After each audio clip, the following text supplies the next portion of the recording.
वक्रतुंड महाकाय सूर्यकोटि समप्रभ निर्विघ्नं कुरु मे देव सर्वकार्येषु सर्वदा। श्री माणिक प्रभु संस्थान में गणेशोपासना की परंपरा प्रभु महाराज के काल से चली आ रही है। प्रभु महाराज की माता मातोश्री बया देवी अपनी नित्य उपासना में भगवान श्री गणपति की उपासना किया करती थीं। माता बया देवी द्वारा आरंभ किया हुआ उपासना का वह क्रम आज भी परंपरागत रूप से संस्थान में चला आ रहा है। वर्तमान में श्री जी अपने नित्य अनुष्ठान में गणपति की जिस प्रतिमा का पूजन करते हैं, यह वही प्रतिमा है जिसकी उपासना माता बया देवी किया करती थीं। प्रतिमाह संकष्ट चतुर्थी के दिन भी इसी विग्रह का पूजन किया जाता है। प्रभु चरित्र में तात्या महाराज के उपनयन का जो प्रसंग है वह तो आपने कई बार सुना होगा। कल्याण नगर में प्रभु महाराज के घर के पास सोमेश्वर महादेव मंदिर में गणपति की एक प्राचीन मूर्ति स्थापित है। अपने अनुज तात्या महाराज के उपनयन के समय आए विघ्नों के निवारण के लिए स्वयं प्रभु महाराज गणेश जी की उस प्रतिमा के सम्मुख आसन जमाकर बैठ गए और शाम होते होते तात्या के उपनयन की सारी सामग्री अपने आप जुट गई थी। उस दिन प्रभु महाराज ने गणेश जी को रिझाने के लिए जिस भजन की रचना की थी उसके बोल हैं, गणराज पाई मन जड़ जड़ जड़, एक दंत गज वदन विराजित, मोदक भक्षिसी भड़ भड़ भड़, वेद भुजांगी शेंदुर चर्चित, फरशांकुश करी खड़ खड़ खड़, पीतांबर जरी वरी फणी वेष्टित, मूषक चालवी दड दड दड, माणिक म्हणे मति मंद मुक्यासी, वाचे बोलवी घड़ घड़ घड़, गणराज पाई मन जड़ जड़ जड़। नित्य सायंकाल प्रभु मंदिर में होने वाले सातवार भजन की शुरुआत इसी पद से होती है। सातवार भजन के क्रम में भले ही नित्य अलग अलग देवताओं की स्तुति पर भजन गाए जाते हों, परंतु गणराज पाई मन जड़ जड़ जड़ इस पद को भजन की शुरुआत में प्रतिदिन गाया जाता है। ऐसी यहाँ की परंपरा है। मैलार क्षेत्र में प्रभु महाराज ने सातवारी भजन के क्रम की रचना का आरंभ करते समय सबसे पहले गणेश जी की स्तुति करते हुए आदि अंति तू गणराजा, विघ्ने वारुनि घेसी पूजा, इस भजन की रचना की और फिर अन्य पदों को रचा। हमारे प्रांत में आज भी लगभग सभी घरों में जब गणेश जी की आरती की जाती है तब स्थापित प्रथमारंभी तुज मंगल मूर्ति, प्रभु महाराज द्वारा रचित यह आरती लोग बड़े उल्लास के साथ गाते हैं। प्रभु महाराज के काल में माणिक नगर में गणेशोत्सव का कार्यक्रम अत्यंत हर्षोल्लास के साथ मनाया जाता था। उस काल में यह उत्सव एक ही दिन का होता था। श्री मार्तंड माणिक प्रभु महाराज के काल में श्री बाबा साहेब महाराज ने इस उत्सव को भव्य स्वरूप प्रदान किया।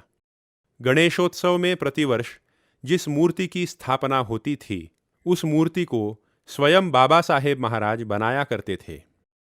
महाराज श्री ने ही इस उत्सव की अवधि को एक दिन से 11 दिनों तक बढ़ाकर कार्यक्रम की गरिमा बढ़ाई।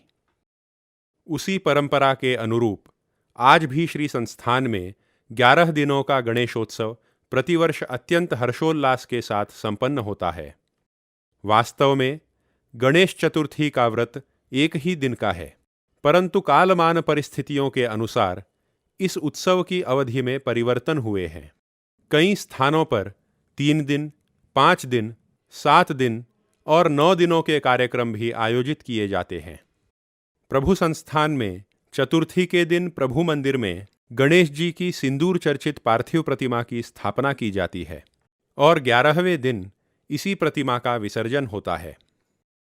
श्री सिद्धराज माणिक प्रभु महाराज के काल में गणेश जी की एक सुंदर रजत प्रतिमा बनवाई गई और मूल विग्रह के साथ इस उत्सव मूर्ति को भी प्रस्थापित करने की परंपरा प्रारंभ हुई।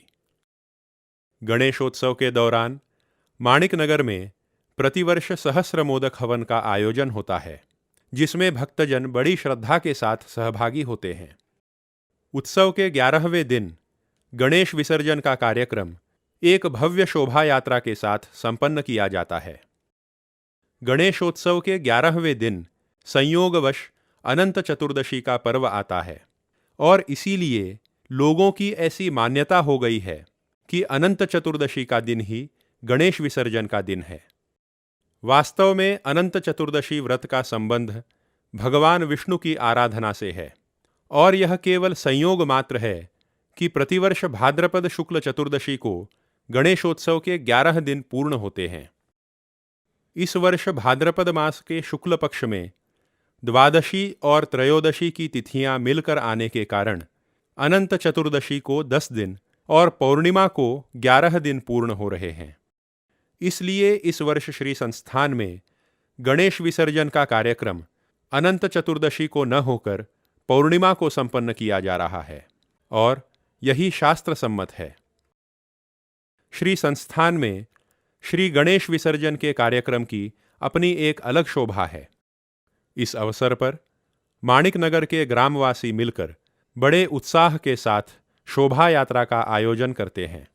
इस कार्यक्रम में गढ़वंती ग्राम के प्रभु भक्तों की भी विशेष उपस्थिति होती है। पुष्प पल्लवों से सुसज्जित पालखी में गणेश जी की प्रतिमा को बिठाकर भजन और वाद्यों के तुमुल निनाद के बीच सकल देवता दर्शन पूर्वक नगर प्रदक्षिणा का कार्यक्रम पूर्ण होता है। श्री जी के निवास स्थान के सामने के उद्यान में स्थित बावड़ी में गणेश जी के विसर्जन के साथ इस समारोह का समापन होता है।